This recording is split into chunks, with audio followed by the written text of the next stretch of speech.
Hello, and thank you for joining us tonight on Free Meditation TV. My name is Jay, and this is Oksana.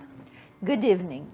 Today we will talk about the energy centers within us. Yes, there are three energy centers within our solar system. There is the central channel, as you'll see on the chart that appears. There is the right channel, and there is the left channel. This central channel in our body correspond to our central nervous system. The left and right channels correspond to our sympathetic nervous system, and central channel corresponds to our parasympathetic nervous system. They have different functions within our body. When we think, we work, we learn, we use our sympathetic nervous system, and we use energy centers, we use energy in these chakras to work, to function. But when we sleep, parasympathetic nervous system is activated, and it gives us this energy for the next day of work. Now, what happens when we get our self-realization? Yeah, so when we get our self-realization, our central channel is active all the time. It is not just activated while we're sleeping, it is now active all the time because our Kundalini wakes up all the chakras, hopefully if there's no blockages, and comes out through the top of our head and comes back down. Now, sometimes, well, on both left and right, and yes. down, back, and then back up again. Would you like to explain that in more detail, Oksana? Yes, so what happens is that first time when it goes up, there could be just one or two strings of energy that comes from the top of our head on our Sahasrara center. But when it crosses the Agya center and gets into our limbic area in our brain, and we call in Sanskrit, it's called Sahasrara chakra, the chakra of 1,000 petals. Yes. So all 1,000 nerves in our brain became enlightened. And the nerves in our brain control our body, basically. So left and right sympathetic system relax. That's why when we get realization, we feel very relaxed. When it gets relaxed, then the central channel becomes more wide. Chakras open a little bit more, and more energy strings could rise within us. This is how our, we could say, evolution comes. The process of evolution basically is that we get from our human awareness at the level of our Agya chakra to vibratory awareness at the level of our Sahasrara. So we mentioned the right channel and the left channel. So we want to, via self-realization, stay in the central channel. However, that doesn't always work a lot of the time, and a lot of people in the past have tried to reach or gain their self-realization through activation of the right or left channel. Now with the right channel, it's more through physical yoga, asanas or mantras, chantings. And the left side is more through devotion, singing about God and praising God, and more attached, would you say? They call it karma yoga. Try to do good deeds. Yeah.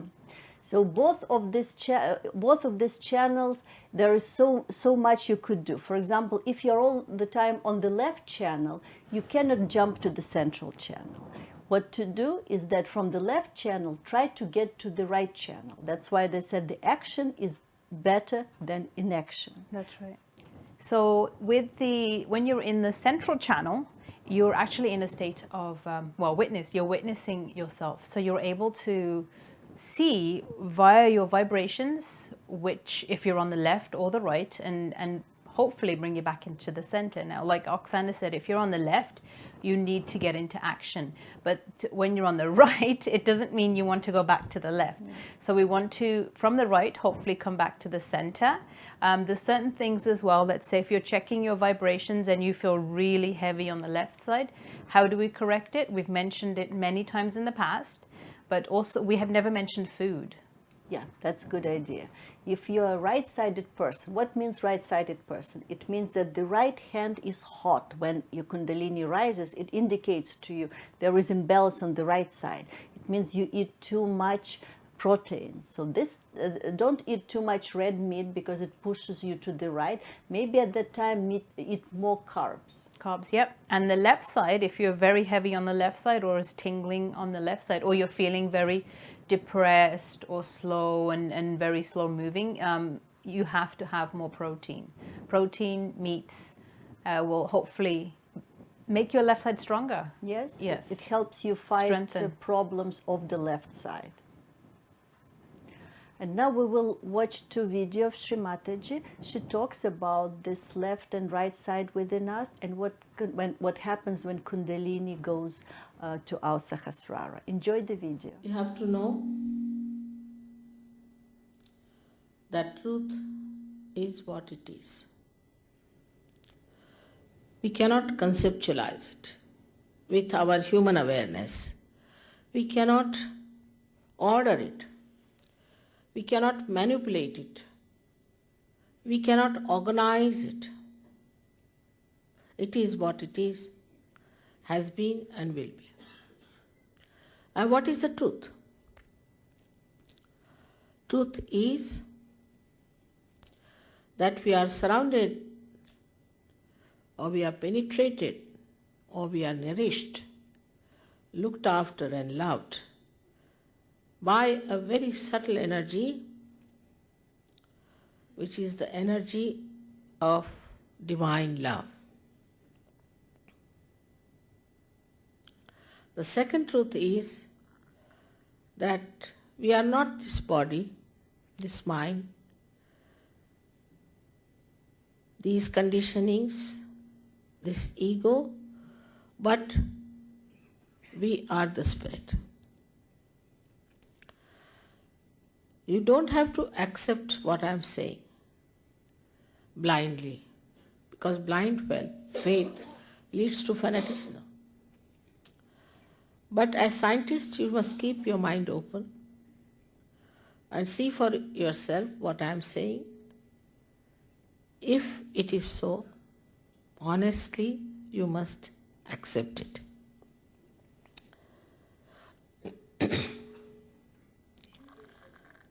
We know so much through science about our civilization, our advancement.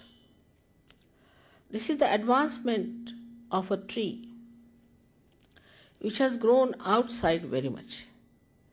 But if we do not know our roots, we will be destroyed. So it is important to know about our roots. And this is what it is that I would say are our roots. As you can see, there are 7 centers within us.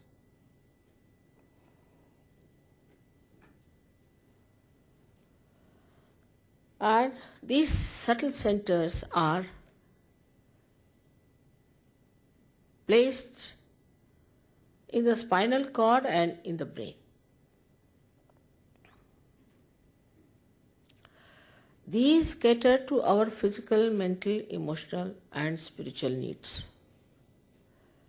On the physical side, they manifest the energy for the use of our plexuses, which look after our physical problems. That is on the right side. The energy which is supplied by this yellow line, a subtle channel, we call it as the Pingala Nadi. This supplies energy for our physical and mental actions. So this is the power of action within us, which also caters to the right sympathetic nervous system. The another channel you see on the left hand side is the channel by which we desire, put our energy to our desire. So this is the power of desire and looks after our emotions. This is the one which looks after our conditionings also. At the end of these two channels, they create two institutions. One on the right side crosses over, and the yellow balloon that you see is the ego, is the balloon of ego that we have. And the left-hand side one, which conditions our mind, is the balloon of superego. As we start growing in age, by the time we are 12 years of age, these two completely meet, and the soft bone in our head becomes completely calcified. Now there's third energy within us, which is in the center. And this central energy is the one which has made us human beings. And these centers are the milestones of our evolution. So now the last jumping is left out. It has reached up to the limbic area. Now, only thing is it has to break through the soft bone on the head and break through that, which is the actualization of baptism. Baptism is not an artificial thing. It is an actualization. But the energy that does it is, we call it sleeping energy, in the triangular bone called as sacrum. That means the Greeks knew that this is a sacred bone, that they called it sacrum. This energy has to rise and break through that fontanelle bone area and connect us to that subtle divine power which we have never felt during human awareness. Welcome back. I hope you enjoyed the talk of Mataji. Now, as every week, we will have our meditation. So let's keep our hands, our palms up, and try and keep our attention at the top of our head. Try and be thoughtless. It's very difficult to achieve, but let's try at least. And let's do the meditation.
Welcome back. In this segment, we will answer some of your questions. What questions do we have today? We have several questions today. Question number 1. What food is recommended to remain in balance? Well, first of all, you have to say for self-realization, there's no certain type of food, there's no certain type of clothing, there's no certain type of way you comb your hair that you will get your self-realization. It's all about your desire, your inner desire. Of course, there is a balance for food. As you know, in general, there is a balance with all things. Fried food is not good for you. It's not good for your liver. I don't know if you've mentioned that before. But in balance, It's like Jay said, depending what are the state of your chakras. If you are perfectly healthy, you could eat what you like.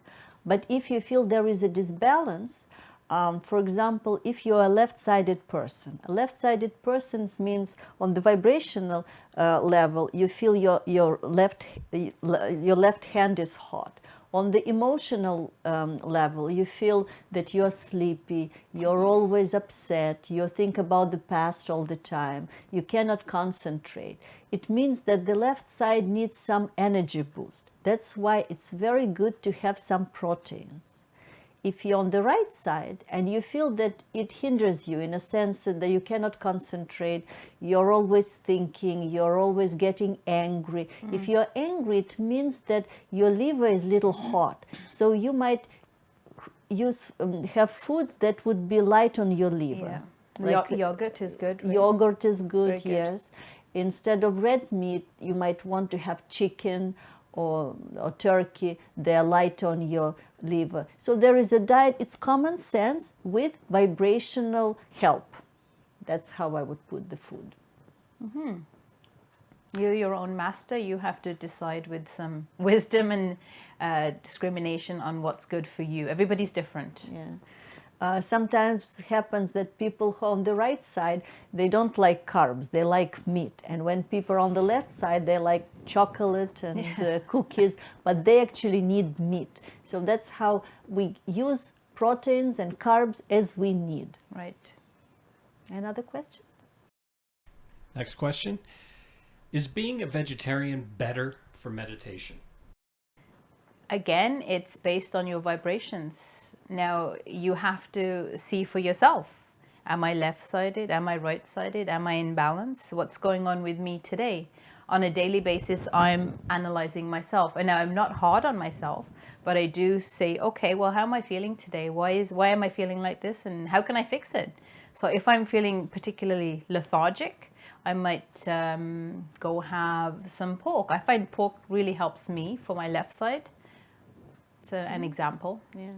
To be a better meditator, we all have to find our central channel. So how can we find central channel? Whatever helps. The central channel, the quality of it, it's the center when we are in witness state. We are not reacting. If we're in the central channel, then whatever is needed, if we need to do some physical activity, we use right side. If we use our emotional side, we use that. But that's how to get there. No food will help. You have to meditate. That's right. Any more questions? Next question. How does exercise yoga fit into meditation? Exercise yoga is It's like Hatha yoga, It's very right-sided. Patanjali, that created yoga and Hatha yoga, he assigned for exercise yoga just one part. Depending when Kundalini comes to the center and there could be problem this center, then there are some exercises that you could use. But using exercise just without understanding what are the problems with the center is like going to your medicine cabinet and have all medicine at once, hoping that it will help you. It will not. For example, if you have problem with Vishuddhi, if it's the left Vishuddhi, you should probably don't put your head like that. If it's right Vishuddhi, you shouldn't do it like that. So depending, like Hatha yoga has to come with self-realization. Then it becomes complete. Otherwise, it's one-sided. It's mainly right-sided.